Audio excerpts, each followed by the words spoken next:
Hello guys, আমি S M Suman another new video নিয়ে হাজির হলাম। দেখতেছেন আমি এখানে অনেকগুলো সালাদ রেডি করছি। সালাদটার নাম হচ্ছে গ্রিল হালুমি চিজ সালাদ, অর্থাৎ আমি হালুমি চিজ দিয়ে সালাদটা রেডি করলাম। আপনাদেরকে দেখাচ্ছি, এটা হচ্ছে হালুমি চিজ, এটাকে আমি গ্রিল করছি। দেখতেছেন এখানে খুব সুন্দর একটা কালার আসছে। সাথে আমি দিয়ে দিলাম চেরি টমেটো, এগুলো হচ্ছে ছোটো ছোটো চেরি টমেটো। তারপর আমি দিলাম কুকুম্বার, লেটুস, আইসবার লেটুস দিয়ে দিয়েছি নিচে, এগুলো আইসবার লেটুস। তারপর দিলাম ওয়ালনাটস, দেখতেছেন। সাথে একটা একটা করে সস দিয়ে দিয়েছি।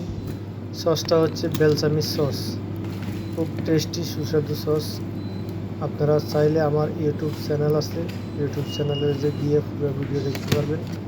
সার্চ করলে পাবেন এস এম সুমন অফিসিয়াল, এই নামে সার্চ করলে আপনারা ইউটিউব চ্যানেলটা পেয়ে